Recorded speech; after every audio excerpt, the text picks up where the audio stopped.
اور وہ ہر روز اس کے ساتھ چلتے چلتے الجھ جاتی تھی۔ یہ چند منٹ کا سفر صباح کے لیے بڑا دشوار ہوتا تھا۔ چلتے چلتے اچانک اسے یاد آیا تو سر اٹھا کر بولی، تایا ابو کو آج ڈاکٹر کے پاس لے کر جانا ہے، آپ اکیلے مت لے جائیے گا، میں اسکول سے آ جاؤں تو پھر ساتھ چلیں گے۔ اس نے نہایت سنجیدگی سے کہا تھا، مگر اسد کے ہونٹ ایک دم مسکرا اٹھے تھے۔ جی اچھا، اور کچھ؟ جی نہیں۔ بظاہر سادہ سی مسکراہٹ تھی، مگر صباح کے دل پر بڑا برا اثر چھوڑا تھا۔ وہ جواب دے کر مزید تیز تیز قدم اٹھانے لگی۔ تبھی بے دھیانی میں چلتے اچانک اسے ٹھوکر لگی۔ اس سے پہلے کہ وہ گرتی، ساتھ چلتے اسد نے بروقت اس کا ہاتھ تھاما تھا۔ صباح کو لگا اس کے ہاتھ کو جیسے شعلہ سا چھو گیا ہو۔ دھیان سے، آگے پتھر ہے، ابھی گر جاتی تو۔ اس نے جلدی سے ہاتھ کھینچ لیا۔ اس کے انداز میں ایسی سرد مہری تھی کہ اسد ایک پل کو ساکت رہ گیا تھا۔ صباح، ہمیں 2 سال ہو گئے ہیں ایک گھر میں رہتے ہوئے، تمہارا میرے ساتھ یہ اجنبیوں والا رویہ کیوں ہے؟ اتنا عرصہ ساتھ رہنے سے اجنبی ناآشنا لوگوں میں بھی انسیت اور مروت پیدا ہو جاتی ہے۔ ہم تو پھر بھی بچپن سے ایک دوسرے کو جانتے ہیں، پھر اتنی بے اعتباری کیوں؟ وہ ہمیشہ صباح کے سرد رویے کو نظر انداز کر جاتا تھا، مگر آج جیسے اس کا ضبط چٹک سا گیا تھا۔ اسے صباح کے یوں تنفر سے ہاتھ کھینچ لینے سے تکلیف ہوئی تھی۔ صباح خاموشی سے لب بھنچے بڑے بڑے قدم اٹھا رہی تھی۔ اس نے کوئی جواب نہ دیا۔ اس کا اسکول نزدیک تھا، وہ جلد از جلد اس ہم سفر سے جان چھڑا لینا چاہتی تھی۔ جیسے ہی اس کا اسکول آیا، وہ بغیر پلٹ کر دیکھے اندر داخل ہو گئی۔ اسد اس کے اس رد عمل پر ششدر سا کھڑا رہ گیا۔ صباح کو 2 سال ہو گئے تھے تایا ابو کے ہاں آ کر رہتے ہوئے، اور ان 2 سالوں میں اس کے اور اسد کے درمیان اس قدر مختصر گفتگو رہی تھی کہ وہ انگلیوں پر گن کر بتا سکتی تھی۔ اس کا اسد کے ساتھ رویہ ایسا ہی ہوتا تھا، بے لچک، سخت اور کھردرا۔ بہت کم ایسا ہوا تھا کہ اس نے اسے خود سے مخاطب کیا ہو۔ اگر کبھی وہ مخاطب کرتا تو اس کا رویہ ہمیشہ خراب ہوتا۔ اس کی امی کا انتقال 2 سال پہلے ہوا تھا، جب طوفانی موسم میں انہیں ابو اور حماد کی اچانک ناگہانی موت کی خبر ملی تھی۔ ان کے اعصاب پر یہ خبر بجلی بن کر ٹوٹی تھی۔ وہ تو ہوش و حواس ہی کھو چکی تھی، اور پھر کئی ماہ تک اسپتالوں میں خوار ہونے کے بعد وہ اس زندگی سے ہمیشہ کے لیے ناطا توڑ گئی تھی۔ اور حماد کے ساتھ اس کی زندگی کے خوشگوار دن صرف 6 ماہ پر محیط تھے، مگر صباح کو لگتا تھا کہ ان چند ماہ میں حماد کے ساتھ وہ اپنی ساری زندگی جی گئی تھی۔ حماد تیابو کا بیٹا تھا، انتہائی ذمہ دار اور سلجھا ہوا۔ 2.5 سال پہلے اس کی شادی حماد سے ہوئی تھی۔ وہ کراچی سے بیاہ کر لاہور آ گئی تھی۔ بچپن سے ہی وہ تیابو اور ان کے گھر والوں سے بہت مانوس رہی تھی۔ یہی اسد تھا جس کے ساتھ اس کی بڑی بے تکلفی تھی، اور یہ سنجیدہ بردبار شخص اس کی ہر اوٹ پٹانگ بات کا جواب انتہائی سلجھے ہوئے طریقے سے دیا کرتا تھا۔ اس کی چھٹیاں ہر سال تیابو کے ہاں لاہور میں گزرتی تھی۔ تیابو اسے چاہتے بھی تو بہت تھے۔ اس کے امی ابو ہمیشہ ان سے شکوا کرتے تھے کہ انہوں نے صباح کو بگاڑ دیا ہے، ضدی بنا دیا ہے، مگر وہ ہر بار اس کی ڈھال بن جاتے تھے۔ حماد سے اس کا تعلق بے تکلف ہونے کے ساتھ ساتھ بڑا محبوبانہ سا تھا۔ دونوں ایک دوسرے کو بے پناہ چاہتے تھے، اور دونوں ہی ایک دوسرے کو پا کر بے پناہ خوش تھے، مگر یہ خوشی صرف چند ماہ تک رہی۔ شادی کے بعد پہلی بار وہ اور حماد کراچی گئے تھے امی ابو سے ملنے۔ امی ابو بیٹی اور داماد کو خوش و خرم دیکھ کر بے حد خوش تھے۔ روز سیر و تفریح کے پروگرام بنتے تھے۔ صباح ماں باپ کی اکلوتی اولاد تھی، سو وہ خوش تھے، مگر اس خوشی کو نہ جانے کس کی نظر لگ گئی تھی۔ ابو اور حماد یوں ہی باہر گئے تھے گھومنے پھرنے، پھر وہ دونوں اپنے قدموں پر چل کر واپس نہ آ سکے تھے۔ ایک شدید کار ایکسیڈنٹ نے ان کا ناطا زندگی سے ہمیشہ کے لیے توڑ دیا تھا۔ اگلے کئی ماہ تک وہ بے یقین رہی تھی۔ اوپر سے امی کا اچانک حواس کھو دینا، اس سانحے نے ان کے دماغ پر بڑا برا اثر چھوڑا تھا۔ کئی ماہ تک تایا ابو اپنا گھر بار چھوڑ کر اس کے پاس کراچی ٹھہرے رہے تھے۔ راجیہ باجی حماد کی جوان موت کی خبر سن کر پاکستان آ گئی تھی۔ انہوں نے بڑی مشکلوں سے اس کو سنبھالا تھا۔ امی کی روز بروز بگڑتی حالت نے اسے خوفزدہ کر دیا تھا۔ ان کے انتقال کے بعد اسے لگتا تھا جیسے اس کے پاس جینے کا کوئی جواز ہی نہیں رہا۔ وہ گھنٹوں خود فراموشی میں گزار دیتی تھی، پھر ہوش آتے ہی بلک بلک کر رونا شروع کر دیتی تھی۔ تایا ابو اسے اپنے ساتھ لاہور لے آئے تھے۔ راجیہ باجی واپس چلی گئی تھی، اور پھر وقت کے ساتھ ساتھ اسے صبر آتا چلا گیا۔ تایا ابو کے کہنے پر اس نے اسکول میں ملازمت کر لی تھی۔ اسے بھی اسکول کی ملازمت میں اپنے غم سے چھپنے کا ایک آسرا مل گیا تھا، ورنہ حماد کو بھول جانا اس کے اختیار میں نہ تھا۔ اسد کا مجتبیٰ حسن سے کوئی خونی رشتہ نہ تھا۔ تقریباً 25 سال پہلے کی بات ہے۔ مجتبیٰ حسن کا شمالی علاقہ جات جانے کا اتفاق ہوا تھا۔ تفریح کے دوران ایک جگہ انہیں انتہائی زخمی حالت میں 3-4 سال کا ایک بچہ ملا۔ نبض دیکھنے پر اس کے اندر زندگی کے آثار نظر آئے تو وہ اسے فوراً قریبی ہسپتال لے گئے۔ اس کی زندگی تھی جو وہ موت کی سرحد سے لوٹ آیا تھا۔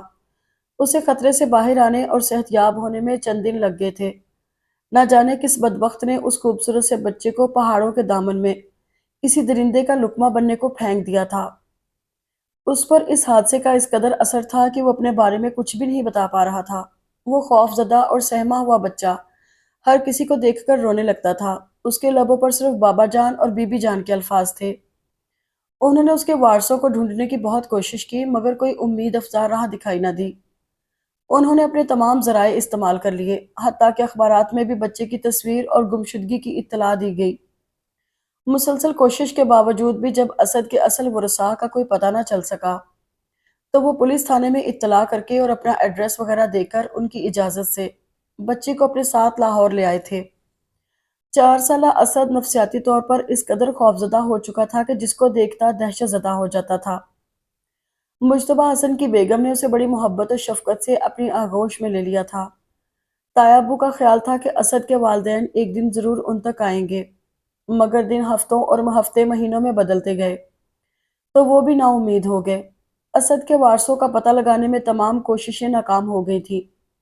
شاید قدرت نے اسد کی پرورش مجتبیٰ حسن کے ہاتھوں لکھی تھی۔ بچے کا اصل نام معلوم نہیں کیا تھا مگر انہوں نے اسے اسد مجتبیٰ حسن کی حیثیت سے پہچان دی، بلکہ اسے معاشرے کا ایک فعال اور توانا مرد بنانے کے لیے اپنی تمام کوششیں بھی صرف کر دیں۔ مجتبیٰ حسن صاحب نے کبھی اس سے اس کی اصلیت نہیں چھپائی۔ وہ اچھی طرح باخبر تھا کہ وہ مجتبیٰ حسن کا حقیقی بیٹا نہیں، مگر اس نے ہر موقع پر حقیقی بیٹا ہونے کا ثبوت دیا تھا، اور وہ بھی برملا کہا کرتے تھے میرے 2 بیٹے ہیں، اسد اور حماد۔ انہوں نے بھی ایک باپ ہونے کے تمام فرائض نبھائے تھے۔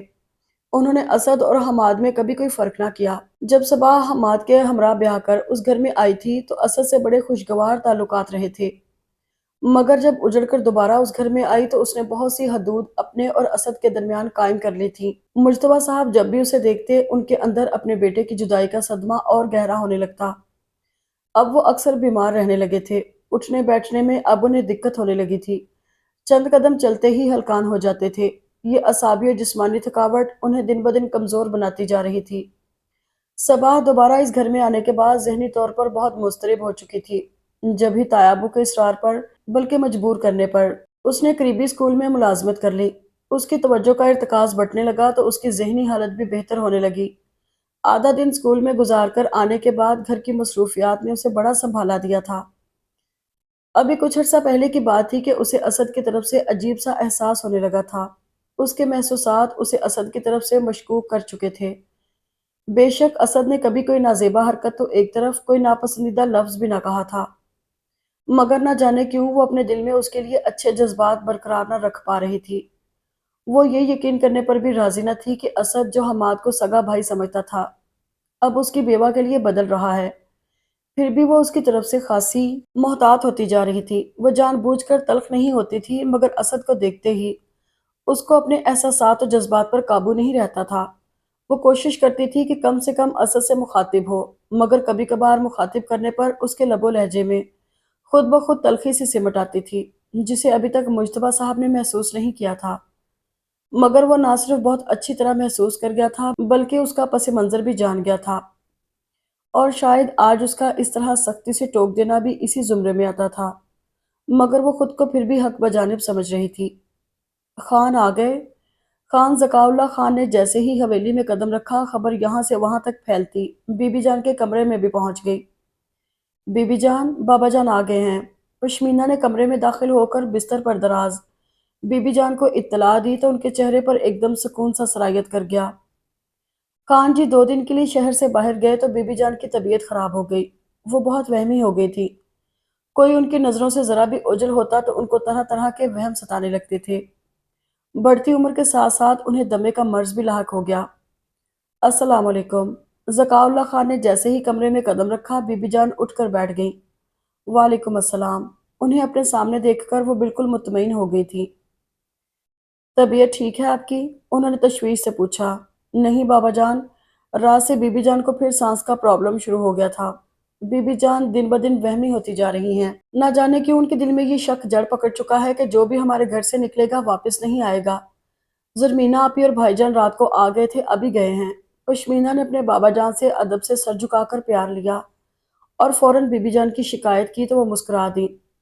خان صاحب نے ایک سنجیدہ نگاہ اپنی شریک حیات پر ڈالی تو وہ خفت سے مسکرا کر سر جھکا گئی۔ پشمینہ بیٹا، میرا سے کہو کھانا لگائے، تمہارے بابا جان سفر سے لوٹے ہیں، کچھ پینے کو بلاؤ۔ بی بی جان نے پشمینہ سے کہا تو وہ فوراً سر ہلاتی کمرے سے نکل گئی۔ کتنی دفعہ آپ سے کہا ہے کہ بھول جائیں اس واقعے کو، اپنے آپ کو مطمئن اور پرسکون رکھا کریں، مگر کیا آپ بھول گئے ہیں اس سانحے کو؟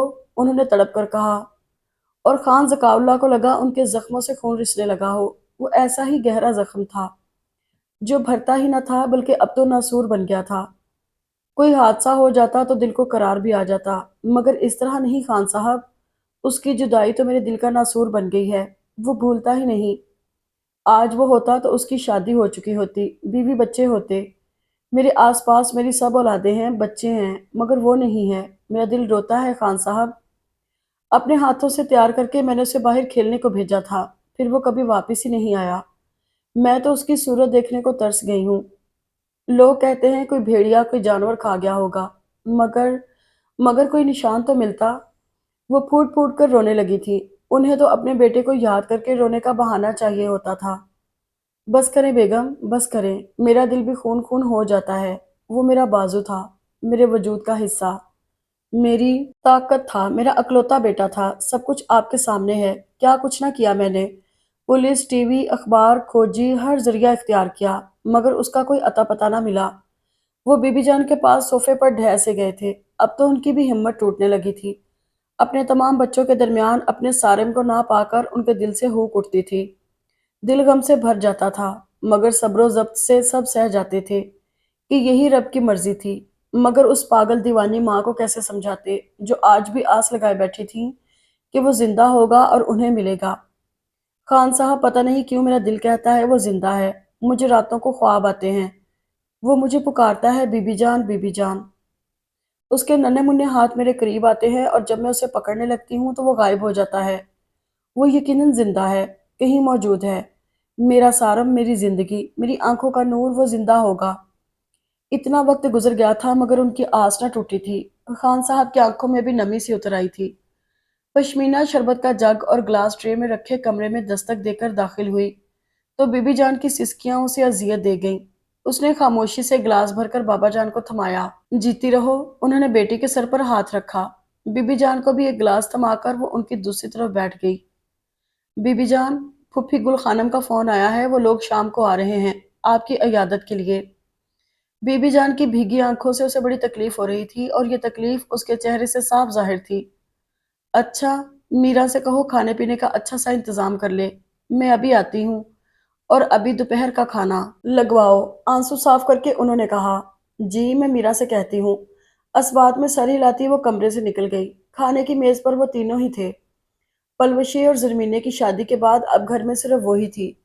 خان ذکاء اللہ خان دیگر خانوں کی طرح روایتی نہ تھے۔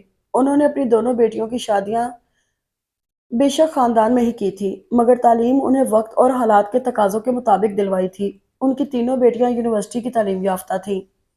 پشمینہ ایم اے کے امتحان دے کر چند ماہ قبل ہی فارغ ہوئی تھی۔ شام ہوتے ہی گل خانم اپنی شہری بہو راشدہ اور دونوں بیٹوں کے ہمراہ چلی آئیں۔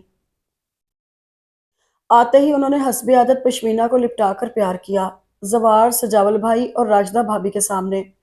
وہ پھوپھی بیگم کے اس مظاہرے پر سرخ سی ہو گئی تھی۔ پھر اسے چھوڑ کر وہ بی بی جان سے ان کی طبیعت کا احوال دریافت کرنے لگی۔ کیا کر رہی ہو آج کل؟ ذکاء اللہ، سجاول اور زوار تینوں باہر بیٹھک میں چلے گئے تھے۔ وہ راشدہ بھابی کے پاس بیٹھی تو اس نے اپنائیت سے پوچھا۔ سجاول لالہ کو یونیورسٹی میں دوران تعلیم راشدہ پسند آ گئی تھی۔ سب کی بے پناہ مخالفت کے باوجود سجاول لالہ نے راشدہ سے شادی کر لی۔ خوش قسمتی سے راشدہ ایک اچھی اور سلجھی ہوئی بہو ثابت ہوئی، سو سب کی مخالفت دم توڑ گئی۔ مگر گل خانم کا ملال نہیں جاتا تھا۔ وہ سجاول کے لیے پشمینہ کو سوچے بیٹھی تھی، مگر جب سجاول نے راشدہ سے شادی کر لی تو انہوں نے زوار کو پکڑ لیا۔ وہ اپنے بھائی کی بیٹی کو کسی طور پر چھوڑنے پر راضی نہ تھی۔ اور اپنی اس چاہت کا وہ برملا اظہار بھی کرتی رہتی تھی۔ کچھ خاص نہیں، ایگزامز کے بعد فارغ ہی ہوں، بس رزلٹ کا انتظار ہے۔ اور بابا جان کا تو آپ کو علم ہے، ماسٹرز انہوں نے کروا دیا ہے، مزید کچھ کرنے کی اجازت نہیں، اس نے مسکرا کر کہا۔ زرمینی اور پلوشیں کیسی ہیں؟ راجدہ بھابی نے پوچھا۔ سب ٹھیک ہیں۔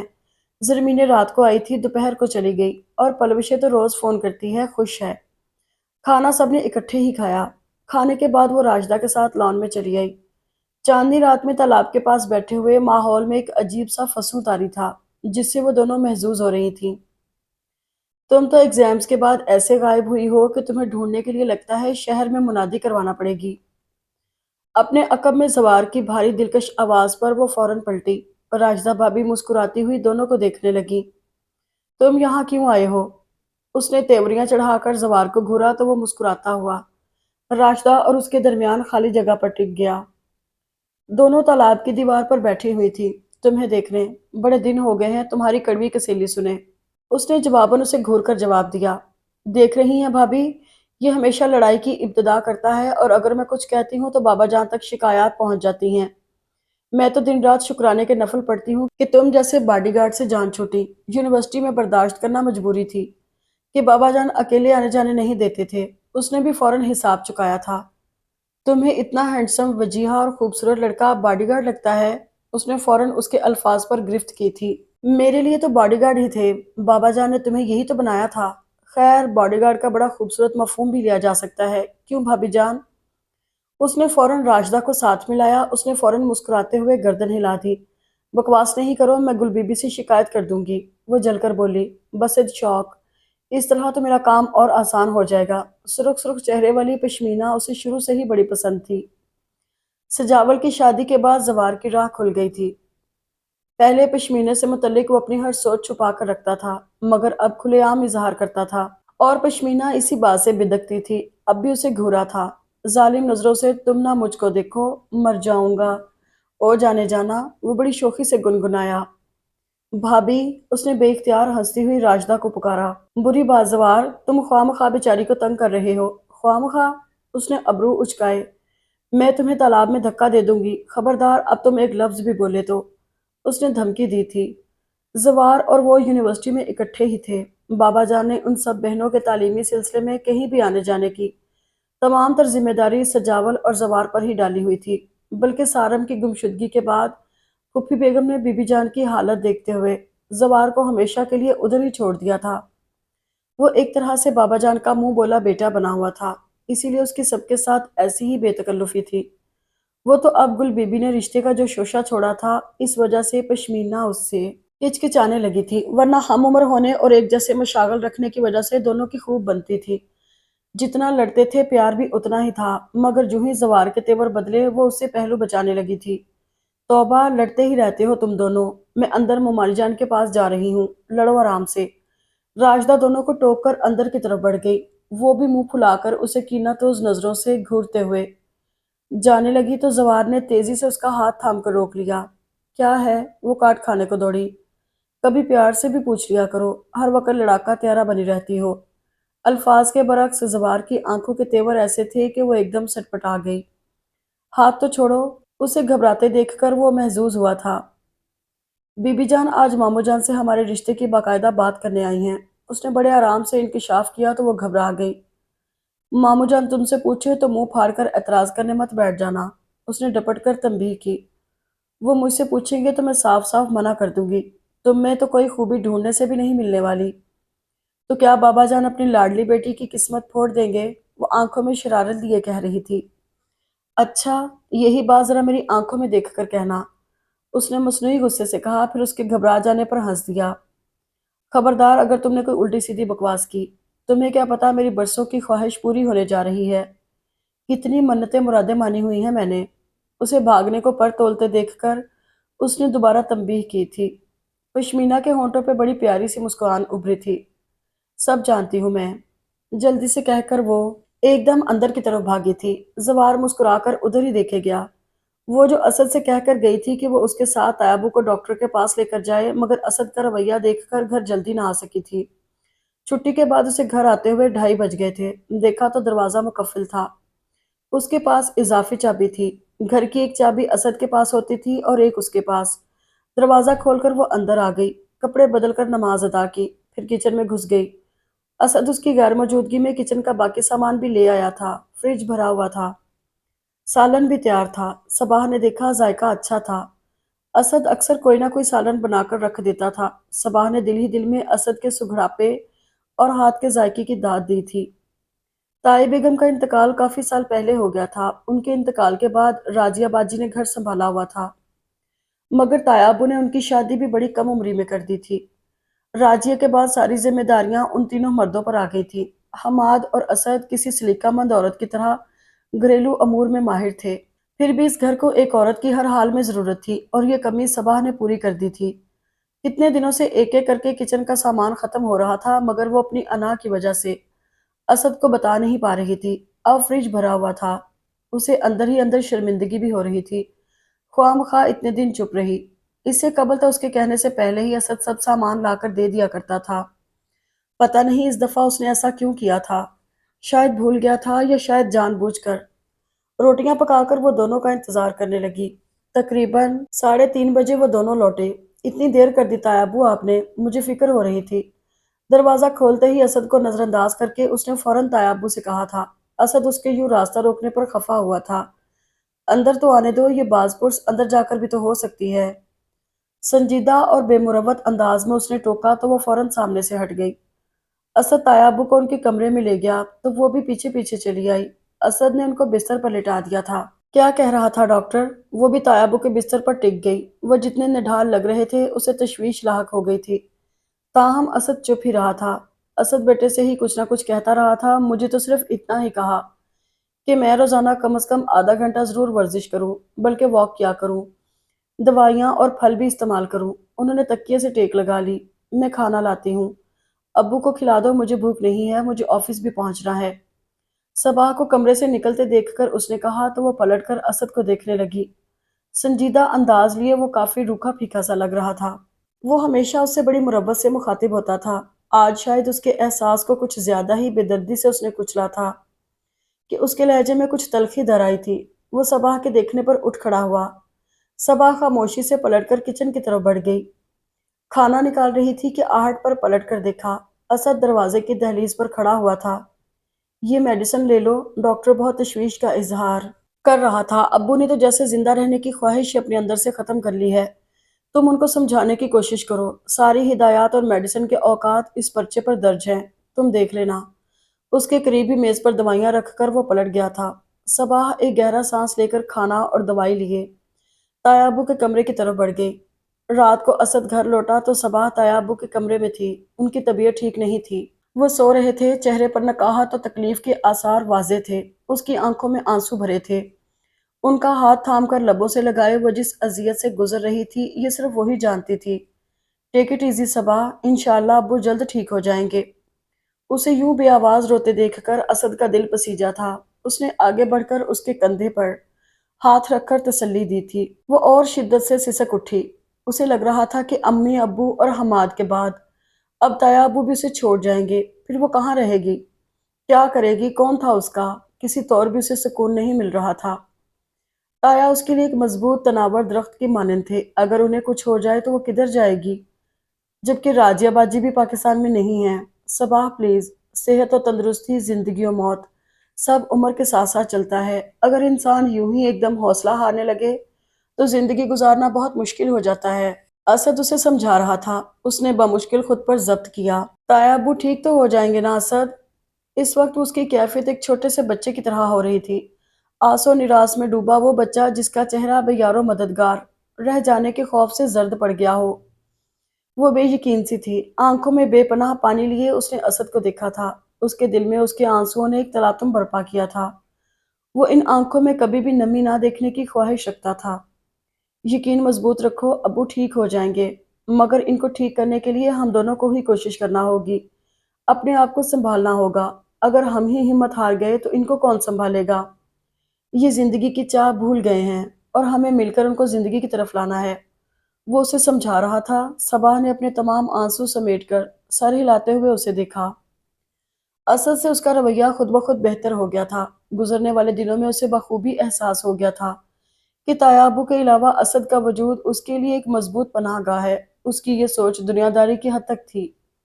اس سے بڑھ کر اس نے نہ کچھ سوچا تھا اور نہ ہی وہ سوچنا چاہتی تھی۔ اسد اور اس کے اندر ایک محسوس کیا جانے والا خلا اب بھی تھا۔ بے شک وہ اب اسے برائے ضرورت مخاطب کرنے لگی تھی۔ وہ تایابو کا ہاتھ تھامے باہر لے آئی تھی۔ برآمدے کی سیڑھیوں پر ان کے ساتھ ہی بیٹھ گئی۔ عصر کے بعد کا وقت تھا، دھوپ ڈل چکی تھی۔ مغرب کی طرف پھیلی سرخی کو بغور دیکھتے اس نے محسوس کیا کہ ہلکی ہلکی ہوا چلنے کی وجہ سے موسم خوشگوار ہو گیا تھا۔ تایابو، موسم کتنا اچھا ہو گیا ہے نا؟ یوں ہی ادھر ادھر دیکھتے اس نے پوچھا۔ آسمان پر آہستہ آہستہ ہلکی ہلکی بدلیاں چھا رہی تھیں۔ وہ مسکرائے۔ ان کے جھریوں زدہ چہرے پر تھکی تھکی سے مسکراہٹ پھیل گئی۔ تایابو، چھٹیوں میں جب بھی میں چھٹیاں گزارنے یہاں آتی تھی نا، تو مجھے یہ گھر بہت متاثر کرتا تھا اور ہر بار یہاں آنے کے بعد میرا واپس جانے کو جی نہیں چاہتا تھا۔ وہ ماضی کو یاد کرتے ہوئے کھو سی گئی تھی۔ اور پھر ہم تمہیں ہمیشہ کے لیے اس گھر میں لے آئے تھے، مگر جس کے ساتھ لے کر آئے تھے وہی چھوڑ گیا ہمیشہ کے لیے۔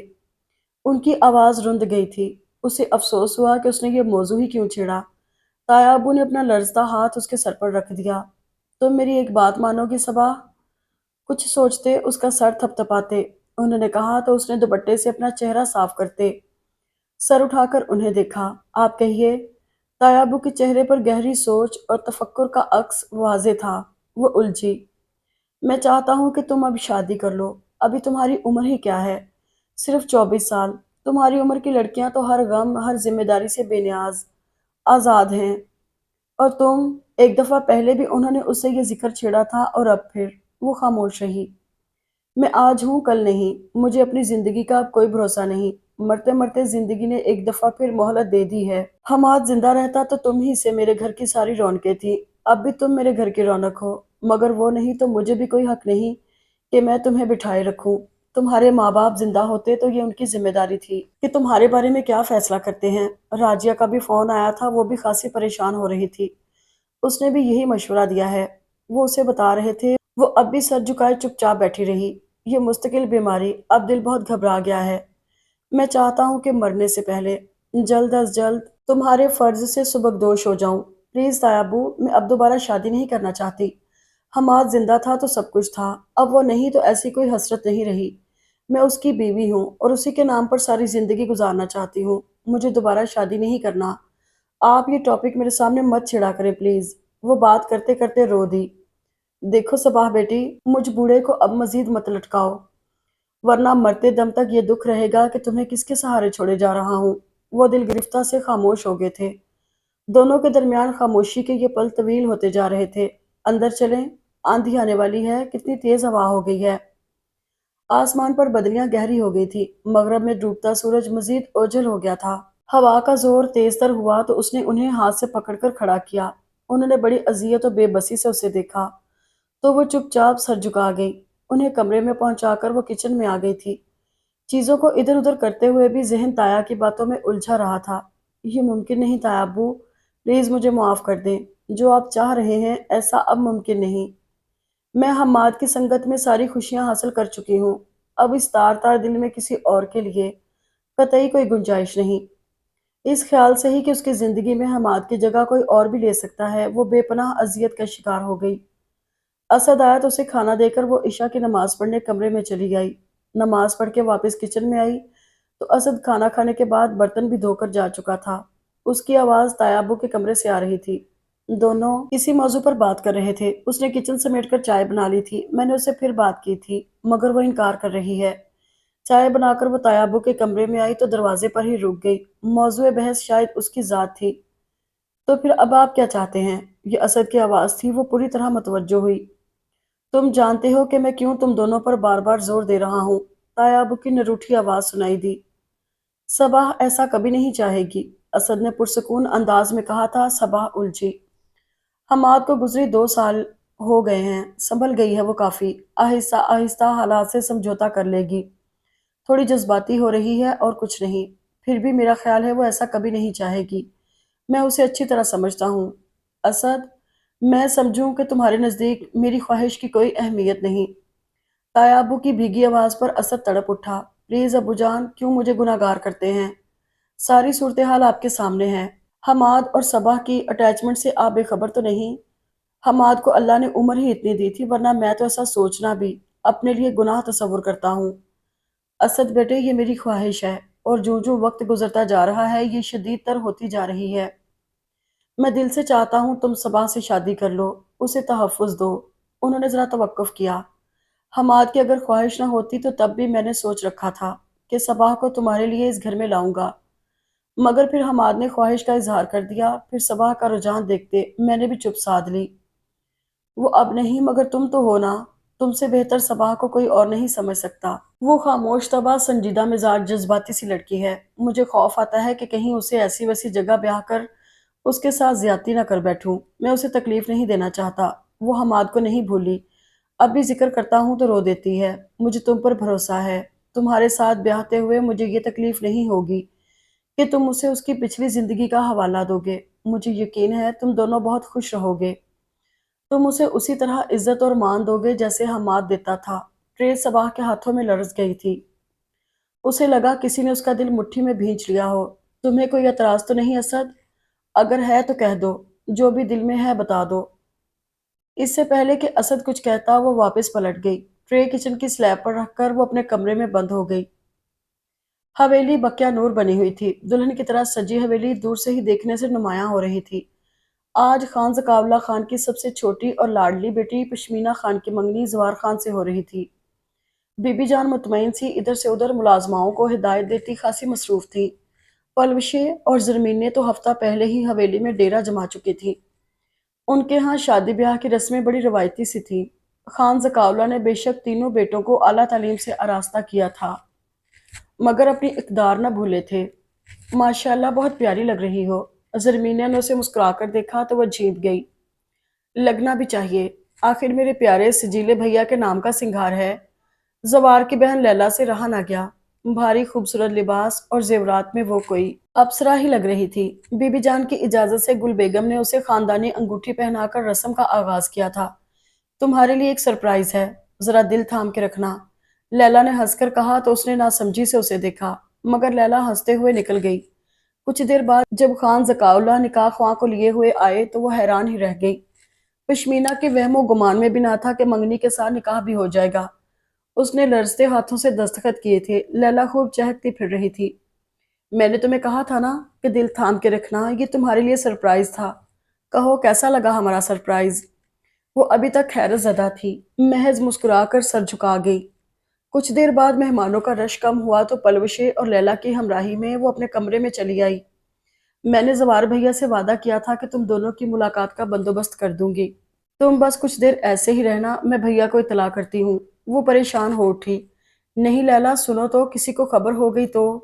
جناب میں نے انتظام کر رکھا ہے، تم آرام سے ادھر بیٹھو۔ پلوشی اور بھابھی ہمارے ساتھ ہیں، بس 2 منٹ کی تو بات ہوگی۔ وہ گھبرائی سی اپنی جگہ بیٹھی رہ گئی۔ کچھ دیر بعد دروازے پر دستک ہوئی تو اس کا دل کانپا۔ السلام علیکم۔ پرجوش کھنکھناتی جذبات سے بھرپور آواز پر وہ سمٹ سی گئی۔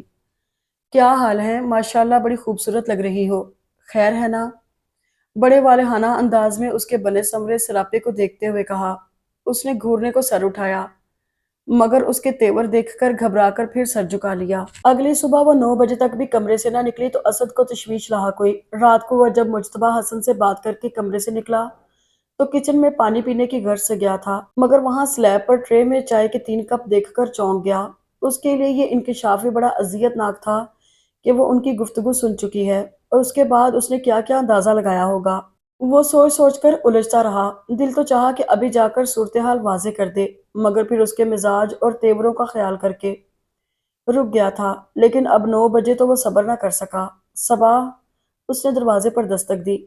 صبا، اندر سے کوئی جواب نہ آیا تو وہ قدرے پریشان ہو گیا۔ وہ مسلسل اسے آوازیں دیتے دروازہ بجاتا چلا گیا تھا۔ صبا، اس کا نام ہونٹوں میں ہی اٹک گیا جب ایک دم دروازہ کھل گیا تھا۔ اسد کا دستک کے لیے اٹھایا ہوا ہاتھ ہوا میں ہی معلق رہ گیا تھا۔ دستک دینے کا یہ کون سا انداز ہے؟ بحری نہیں ہوں میں۔ اس نے اسد کو کھا جانے والی نظروں سے گھورا تھا۔ چہرے سے پانی کے قطرے ٹپک رہے تھے۔ لگتا تھا کہ ابھی منہ دھو کر باتھ روم سے نکلی ہے۔ تم ابھی تک کمرے سے باہر نہیں نکلی تو؟ اس کا غصے سے سرخ چہرہ اور بدلحاظی دیکھتے اسد نے وضاحت کرنا چاہی تھی،